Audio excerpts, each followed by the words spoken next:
Es Hay que ruido. ahora estoy grabando. Es Ah, que no había empezado a grabar.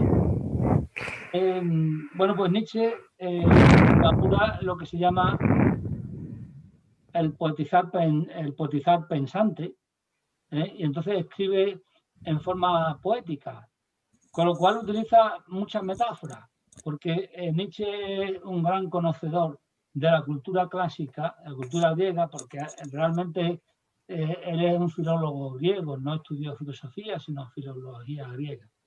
Y entonces conoce muy bien toda la mitología griega y toda la historia griega, y etcétera, etcétera, y las metáforas, los mitos que conforman la cultura griega son los que nos conforman a nosotros también.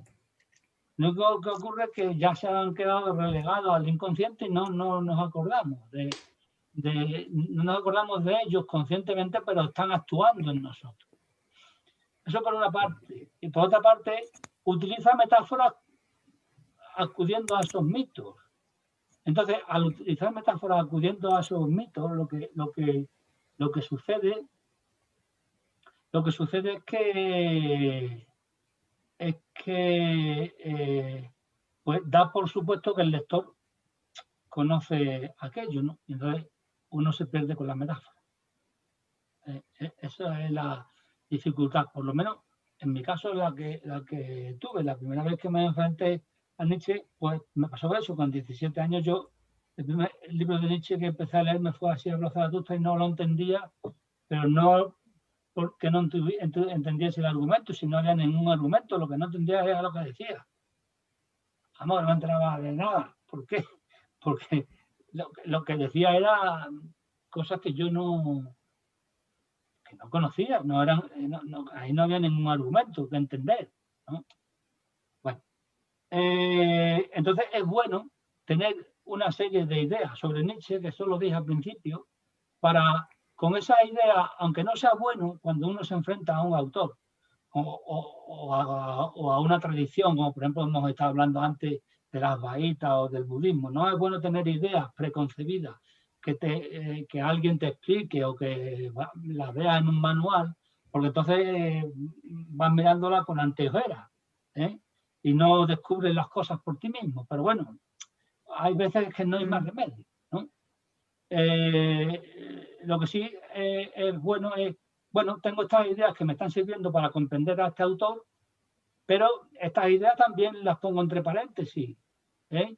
Y cuando yo haya descubierto al autor por mi cuenta, pues es como, las ideas son como una escalera que me han servido para subir al tejado, ¿no? Y una vez que ya estoy allí, las dejo, no son más que eso, ¿vale? Entonces, esos 5 mandamientos son 5 ideas, yo siempre las he reducido a 3, por lo menos cuando explicaba Nietzsche en clase, las reducía a 3. Pero bueno, da igual, son algunas que se derivan de otras y podríamos sacar muchas más, ¿no? Esas 5 ideas son muy importantes. Vamos a ver, hay una que precisamente que se llama la voluntad de poder. No es la idea de poder, sino es la idea de voluntad de poder. Que además es curioso porque es el último libro de Nietzsche que ni siquiera Nietzsche escribe. Bueno, vamos a ver, lo escribe Nietzsche, pero no lo publica Nietzsche, ni lo ordena Nietzsche, ni nada, sino su hermana, a la que no podía ni ver. Pero lo que pasa es que como Nietzsche entra en un estado de locura, entre paréntesis, ¿no? Con aquel fenómeno, y así se lleva 10 años antes de morir, ¿no? Y es cuidado por su madre y por su hermana, con de las que había echado peste durante toda la vida, vamos, de las mujeres en general, y de su madre y su hermana en particular. De las mujeres en el Así habló Zaratustra le dedica una prédica, ¿no? Pues, Zaratustra va predicando, ¿no? Entonces, pues hay un episodio, ¿no? Entonces, de las mujeres, esa prédica termina además diciendo, si vas con mujeres, no olvides el látigo. Bueno, por Dios. Eso hay que contextualizarlo, ¿eh? Hay que contextualizarlo. Lo digo para que veáis, digamos, el pensamiento que tiene, ¿no? Y la mujer cuando habla es Zaratustra, que se encuentra una serpiente, la serpiente es la mujer, precisamente, ¿no? Y la serpiente es la que le dice a Zaratustra lo de si vas con mujeres no olvides el látigo. No es Nietzsche. Digamos que él lo pone como algo que ha aprendido, ¿no? Bueno, pues la voluntad de poder lo ordena esa obra de su hermano. De todas maneras, la idea de poder está en toda la filosofía de Nietzsche desde el principio. Porque la filosofía de Nietzsche es su propia vida. Eso lo dije al principio y podemos decir también que es otra idea, ¿no? Para entender a Nietzsche. Digamos que eso ocurre en los verdaderos filósofos. Vida y filosofía es lo mismo. Pero digamos que tenemos en la historia dos referentes que son muy distintos entre sí, que son Sócrates y Nietzsche, en los que podemos decir que vivieron su filosofía, que no se les puede separar a uno de otro, ¿no? Entonces, ¿qué es eso del poder? Pues el poder no es poder sobre, sino que el poder es la capacidad de autocrecimiento. Es decir, el poder es la capacidad de liberarse uno a sí mismo. Es decir, poder sobre sí mismo. Y si esto lo aplicamos a todo lo que llevamos dicho de Nietzsche, que ya hemos dicho mucho, aunque estemos por ahí por el prólogo un poco más adelante, no sé, si lo aplicamos, pues resulta que el poder para liberarse tiene que ver con el poder del conocimiento. Es decir, si yo conozco todo el conjunto de ideas, todo el conjunto de creencias que tengo y me doy cuenta, dar cuenta de la similitud que tiene esto con las tradiciones espirituales, porque claro, la filosofía de Nietzsche se puede considerar, como ya he dicho, una filosofía iniciática, ¿no? Pues si me doy cuenta de esas ideas que tengo, pues de lo que me doy cuenta es de que esas ideas me están condicionando. Esas ideas, creencias, etcétera, etcétera, que tengo, me están condicionando. Es, como dice el budismo, ¿no? Y como veíamos en el retiro del sábado, es que yo me identifico con las ideas. Bueno, me puedo identificar tanto como para ir a la guerra.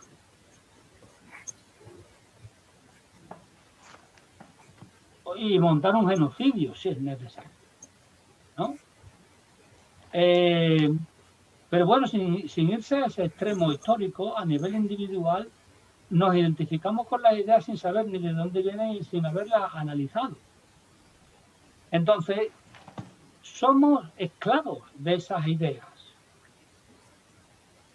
Por eso el filósofo español, Ortega, lo dice muy claro. La filosofía es paradoxa. Doxa significa en griego opinión, idea no fundada, ¿no? Entonces, la paradoxa es ir más allá de la opinión no fundada, es decir, voy a analizar esto. Y claro, si yo analizo eso, ya no me puedo agarrar a eso, o como diría el budismo, ya no me puedo identificar con eso, es decir, yo no es esa idea, ni esa ni ninguna de las ideas. Si recordáis, en la meditación, los dos propósitos, el segundo es dejo caer, tengo que atreverme a dejar caer todo mi sistema de creencias. Todo. Si yo dejo caer mi sistema de creencias, no tengo yo. Entonces me libero. Es curioso cómo precisamente el no tener yo es la liberación. Porque el yo es lo que me hace esclavo. Las ideas que tengo son las que me hacen esclavo. Entonces tengo poder. Pero no poder sobre nadie, sino el poder es poder para vivir, para ser, que es otra de las ideas, ¿no? La del vivir, ¿no? Entonces, es muy importante que entendáis esto del poder para también tener en cuenta todas las lecturas negativas, interesadas que ha habido de Nietzsche cuando se ha hablado de voluntad de poder como voluntad de dominación. Y se ha dicho que y esa lectura la hizo el nazismo. También de aquí se deriva una consecuencia importante, es decir, las filosofías no sirven para nada, cuidado. Las filosofías, cuando no se conocen, han servido para todo, para justificar las mayores masacres, para justificar pues cosas muy beneficiosas para la humanidad. Lo único que ocurre es que no se conocen, están en el inconsciente, ¿no? Pero siempre hay una filosofía, ¿por qué? Porque la filosofía es una visión del mundo y visión de mí mismo. Si yo no tengo conocimiento de esa visión, está actuando en mí sin conocimiento, es decir, inconscientemente, por lo tanto, me está esclavizando. Me puede llevar como llevó a toda la ciudadanía, porque no es Hitler. Estamos explicando muchas veces, ¿no? Y lo ve muy claro a Hannah Arendt, en el caso Eichmann, o la banalidad del mal. Es decir, no es Hitler, fueron todos los que lo votaron. Fueron todos los que, aun estando en contra o no haberlo votado, no hicieron nada, se callaron. Que es lo que llama un filósofo vasco, cuando en la época de ETA, ¿cómo se llama esto? El mal consentido. Consentir el mal es hacer el mal. Claro. Y entonces, pues cuidado con la idea de poder. La idea de poder tiene que ver con el individuo y es liberarse filosofando con el martillo, que esa idea ya la hemos repetido muchas veces, es decir, deconstruyendo todo el sistema que en Occidente se ha ido creando, que es un sistema que se basa en un engaño y después que se ha convertido en un veneno a través del cristianismo. ¿Vale?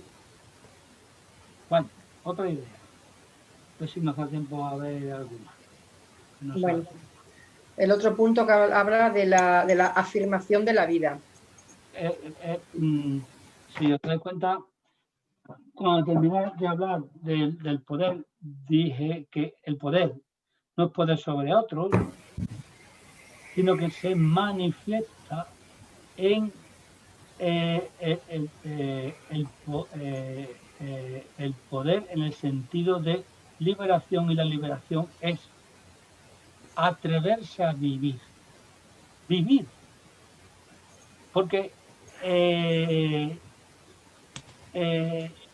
los conceptos, las ideas, las creencias nos impiden vivir. Nos crean un sentimiento de culpa, nos crean un sentimiento de no acción, nos crean una idea de resentimiento ante la propia vida. Y entonces, de lo que se trata es de tener el poder para vivir. Y entonces, ¿qué es vivir? Pues vivir es una afirmación. Es decir sí. decir sí a lo que me ocurre. Esto tiene que ver con lo primero que vimos, pero lo vimos en la sesión de los jueves, el amor fati en comparación con el destino en los estoicos, ¿no? Es decir, vivir es decir sí a lo que me ocurre, a todo lo que me ocurre en la vida, tanto los hechos como los pensamientos. ¿Por qué? Porque si yo niego, reniego de mí mismo. Me da vergüenza.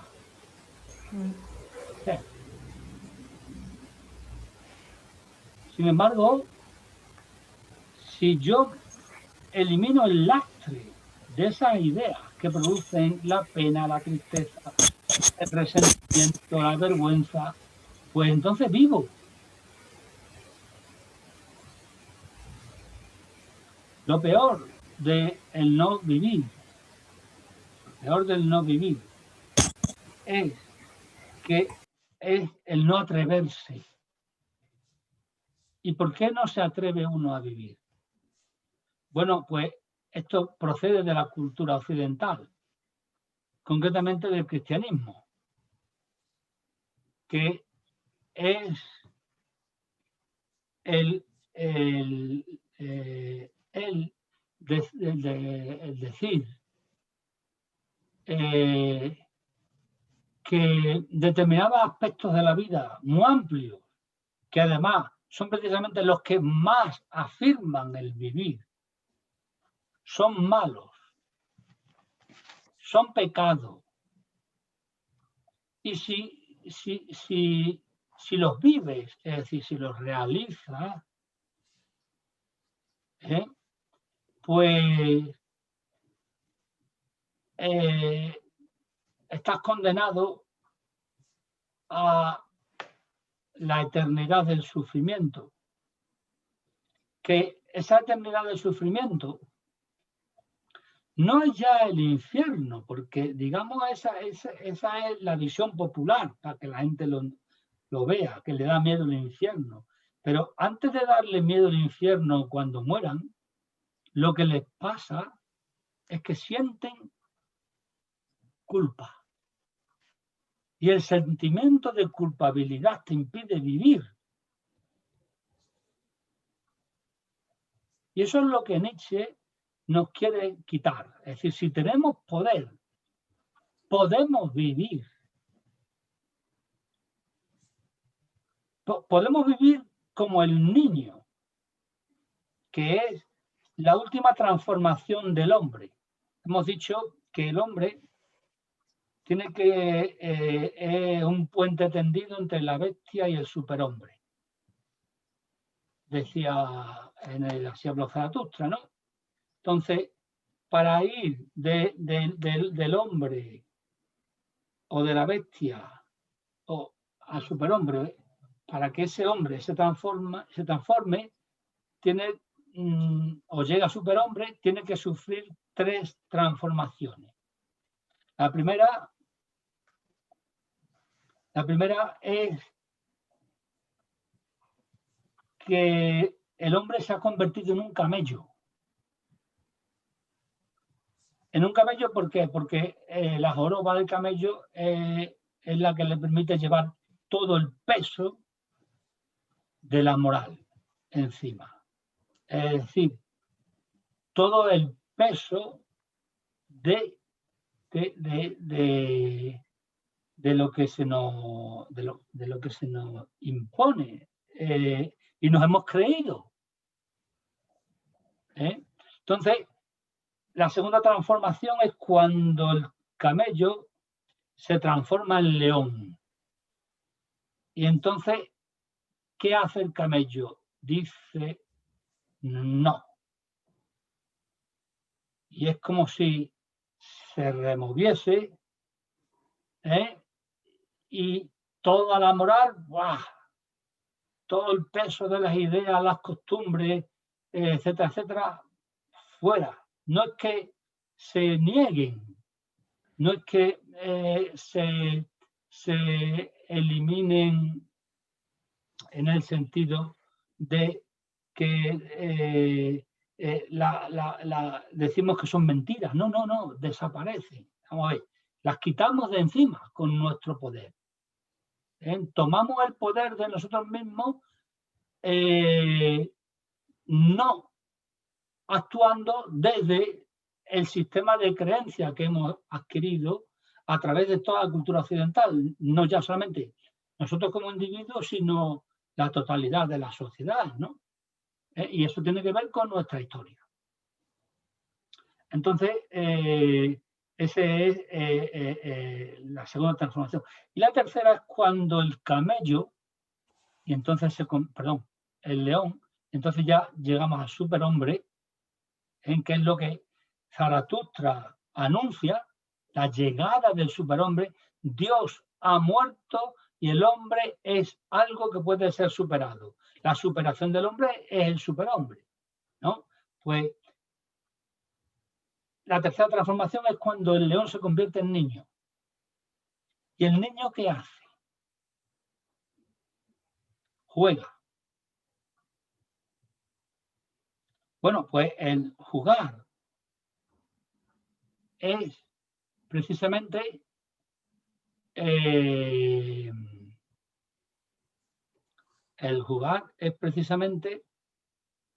el vivir en el momento presente porque no tiene ningún prejuicio. Es decir, el crear la vida en cada instante.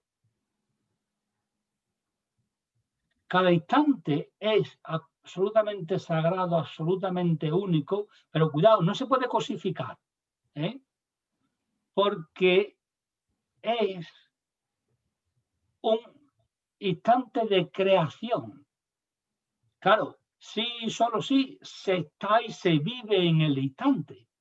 Pero si tengo una idea o un prejuicio que está actuando sobre mí y me está machacando, haciéndome pensar que yo soy culpable, porque no hago esto con mi marido, con mis hijos, con la sociedad, con no sé qué, yo qué sé, es decir, miles de cosas, pues no vivo en el instante, estoy proyectado al futuro o al pasado.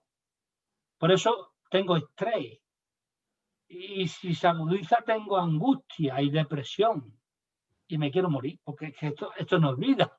Demasiada presión, ¿no? Y entonces surge el resentimiento.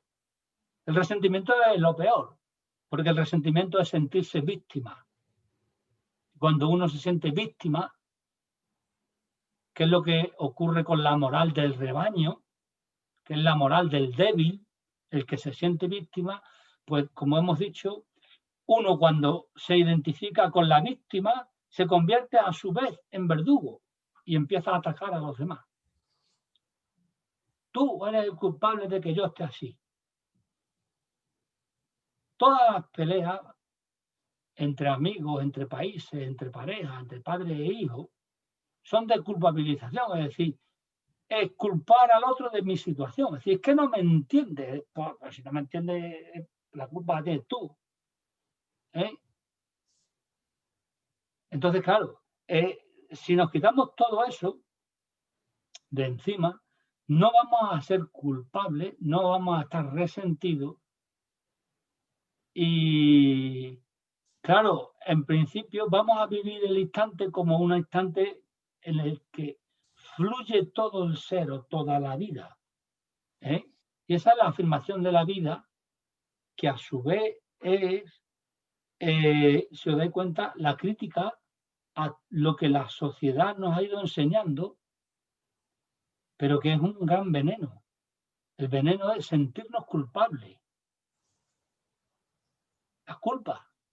Pero la culpa, que nos lleva además a la vergüenza, son en el estado de conciencia los dos niveles más bajos que existen.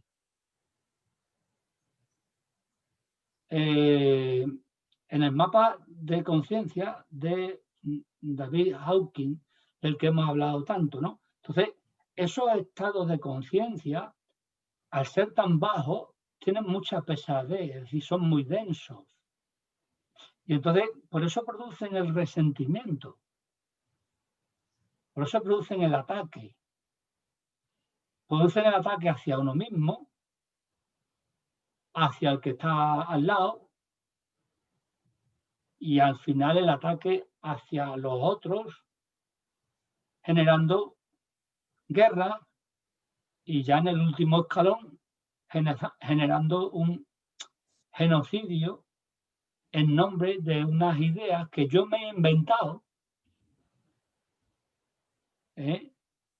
para no sentirme víctima, cuidado. Me invento unas ideas para culpabilizar al otro y entonces ya no me siento víctima. Pero todo es mentira. Todo eso es mentira. Es el gran engaño de la humanidad, pero a través del cristianismo convertido en veneno. En veneno que nos... ¿Por qué veneno? Porque nos mata. Nos mata como individuo y mata a la sociedad, mata la vida. Y lo único que somos es vida. Por muy impermanente que sea, que es precisamente lo que nos dice Nietzsche, que coincide con el budismo, es decir, la vida es un eterno fluir. Con el único filósofo que está de acuerdo Nietzsche es con Heráclito, que es el filósofo del devenir, que dice que la vida es como un río, es decir, es un continuo pasar. ¿Vale? Entonces, esa idea está relacionada con otra idea que es la del eterno retorno. No sé si ese es el orden que... Sí, el eterno retorno, hablaba también, sí. Esa idea está relacionada seguidamente del superhombre, sí. Exactamente. Esa el eterno retorno. Idea está relacionada con la idea del eterno retorno. La idea del eterno retorno y del amor fati, claro. Sí. La idea del eterno retorno no es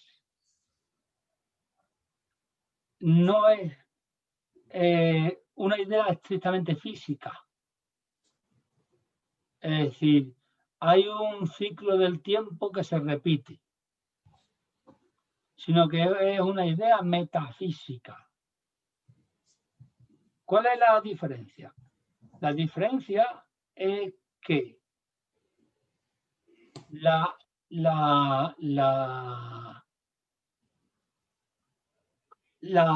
el ciclo no se refiere al ciclo del tiempo solo, sino que se refiere al ciclo de la vida.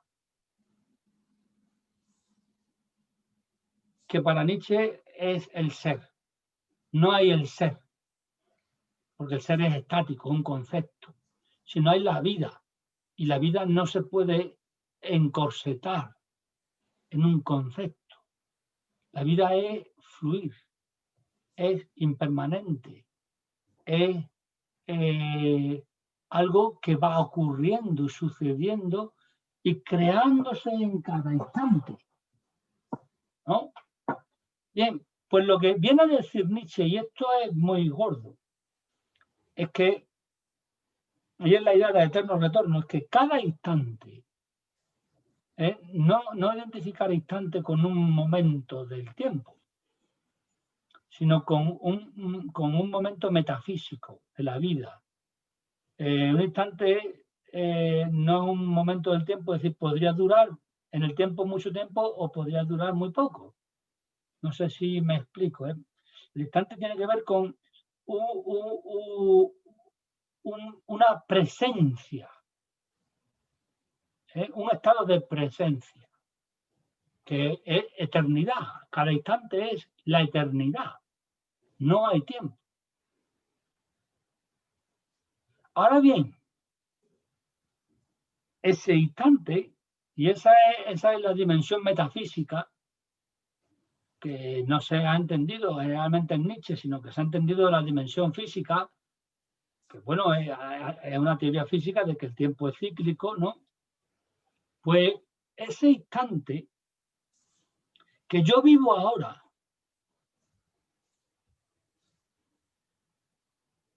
se repite y se ha repetido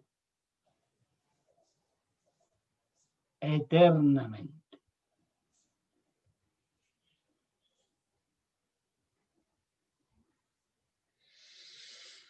Todo momento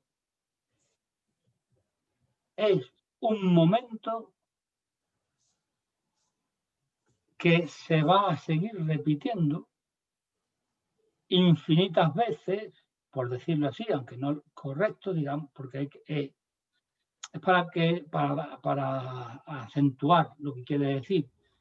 Se ha repetido infinitas veces, se va a repetir infinitas veces, igual que se ha repetido infinitas veces. ¿Vale? Entonces, ¿qué es lo que sucede? Pues lo que sucede es que, ¿cuál es mi actitud? ¿Cuál debe ser mi actitud ante ese instante?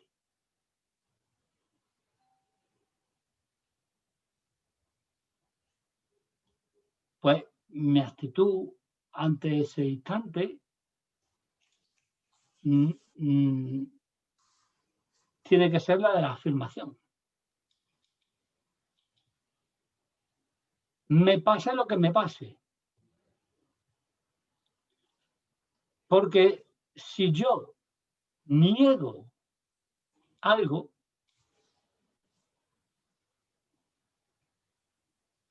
no quiero vivir eso que estoy viviendo. Tengo un mal sentimiento. Es decir, si yo no quiero vivir algo es porque ese algo me produce tristeza, me produce ira, me produce miedo, me produce vergüenza, me produce culpa, me produce ambición, me produce vanidad. Todas esas cosas, ¿no? Entonces no lo quiero. Bien, pues lo que dice Nietzsche es decir, eso te separa de la vida. Tienes que decir sí a lo que te ocurra en cada momento, porque ten en cuenta que te va a seguir ocurriendo siempre. Entonces, tienes que afirmarlo. Porque si no lo afirmas, lo que va a ocurrir es que te vas a sentir desidentificado de ti mismo. Es decir, siempre va a tener el sentimiento de culpa, si es el caso, o el de rabia, si es el caso, eternamente. Por eso decía Nietzsche, mi fórmula para la felicidad, un sí, un no, una línea recta. Es decir, el sí es el sí a la vida, el no es el no a todo lo que se nos ha impuesto y se nos sigue imponiendo, claro. Y la línea recta es que no hay que andarse con rodeo, es decir, está aquí. Ya. Entonces, más que la felicidad, Nietzsche, de lo que nos está hablando es del vivir, sea lo que sea. Porque en ese vivir está la creación. Y eso es lo mismo que decían los estoicos, que era el amor fati, el amor al destino. Decir sí, querer lo que me ocurre, porque no tengo más remedio que aceptarlo. Aceptarlo en el sentido de amarlo, de quererlo, no de resignación, porque la resignación es un estado negativo. ¿Por qué? Porque es la ley de la naturaleza. Lo que pasa es que Nietzsche va más lejos.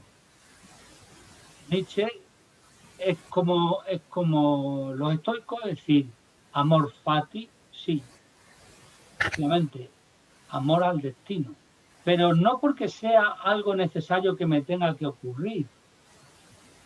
Para Nietzsche no existe una ley del universo, o le importa a un bledo que exista como no exista, porque eso es teoría.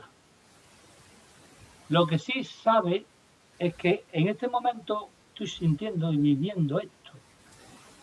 Pues esto que tengo en este momento, lo que tengo, pues tengo que decirle sí. Y si os dais cuenta, ese de decir sí, como amor fati, es una forma también de autoliberación, de la que hablábamos al principio, es poder. Solo puedo, claro, aquí está la redundancia, solo puedo decir sí a mi vida cuando tengo poder para decir sí. Cuando no tengo poder para decir sí, tengo miedo. ¿Entendéis? Sí. Y si tengo Sí. miedo, no me puedo afirmar. Y de ahí surge la moral del noble o del hombre fuerte, que es la moral del solitario. ¿Quién puede hacer esto? Solo los hombres solitarios. Solo, bueno, él los llama los hombres superiores, que necesariamente tienen que ser solitarios. ¿Por qué? Porque se han salido del rebaño. El rebaño tiene la moral de los débiles. El rebaño, que es la inmensa mayoría de la humanidad, tiene la moral del débil, que es aquel que se siente víctima. Y como se siente víctima, pues se convierte en verdugo y ataca. Y concretamente ataca a los solitarios, porque los solitarios son los que no necesitan ley para gobernarse a sí mismos. Son lo suficientemente fuertes como para darse la ley a sí mismos. Daros cuenta que parecido todo esto con el budismo, qué parecido a su vez con el estoicismo, es decir, el hombre noble es el hombre fuerte moralmente que dice sí y que además es autárquico, tiene autarquía, se da la ley a sí mismo, es autónomo. Eso no significa salirse de la sociedad porque sí, caprichosamente. No, eso es un capricho, eso es deseo, simplemente. O miedo. Muchos que se salen de la sociedad, digamos, es porque no son capaces de soportarla y tienen miedo a que la sociedad, es decir, los que te rodean, tu familia, esto, lo otro, tus amigos, te puedan herir. Entonces busca el refugio en la soledad. No. La soledad del hombre fuerte es una soledad querida, pero una soledad además acompañada de los demás, seres nobles que viven en la nobleza, en la virtud del poder, ¿eh? No en las virtudes cristianas y tal y cual, en la virtud del poder sobre sí mismo, de la liberación, y eso viven comunidad, en comunidad en el sentido espiritual de comunión.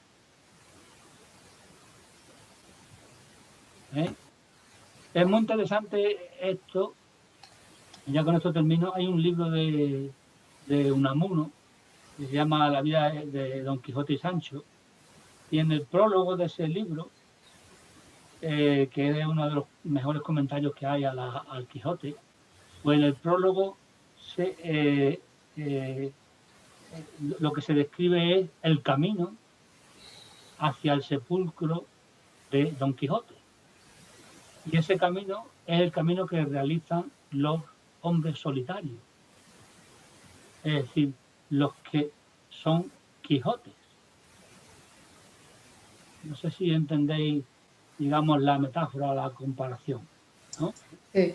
La locura de Don Quijote es una naturaleza sublime, es una sabiduría sublime, pero que hay que saberla captar. Sí.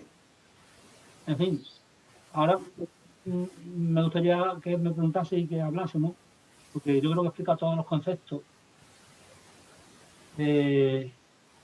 o por lo menos digamos hay un mapa de Nietzsche, pero es que tengo que cortar por cada una. Vale. ¿Y qué hora? Ya 5 minutinos que te quedan. Sí, para descansar un poquito de agua y tal, ¿vale? Bueno, vale. Pues ya está. Pues muchísimas gracias, está muy interesante, sí. Juan Pedro, ¿te puedo hacer una pregunta? ¿Me la contestas brevemente o te la hago por el WhatsApp? Pregúntamela y ya te digo yo cómo te contesto. Vale, hay un discurso que creo que se titula De las moscas del mercado o algo así, en el que dice, hablando de esta comunión, de esto que no se separan pero están ahí, ¿no? Y sin embargo en ese discurso dice algo así como sepárate de todas esas personas, moscas del mercado, ¿sabes? Ahora no te lo puedo decir literal, ¿no? Pero ¿sabes de lo que te hablo? Sí. Vale, entonces eso es una contradicción con lo que estás diciendo, que ¿cómo tengo que entender ese discurso de las moscas del mercado? No, eso no es una contradicción, eso es lo mismo. A ver. Lo mismo. Eso es lo mismo. De todas maneras, para contestarte mejor. Por WhatsApp. Claro, ponme el texto en concreto. Vale. Porque puede ser niveles de interpretación distintas. Vale. O puede ser que esté hablando de otra cosa. Lo busco porque yo ahora no sé, pero vale, yo te lo busco. El texto en concreto, pues sin el texto en concreto no te lo puedo contestar. Vale. Venga, pero una contradicción no es, porque lo que te he contado es lo que dice Nietzsche. No, en mi cabeza, no es que sea. que veo yo como que digo, ay, entonces, ¿qué quiso decir ahí con lo de las moscas del mercado? Entonces lo voy a buscar y ya me lo aclaras, ¿vale? Claro, hemos estado hablando de otra cosa. Claro. ¿Vale? Venga. Bueno, muchas gracias. Venga, gracias. Adiós, que tengas buen día. Adiós, chao. Adiós.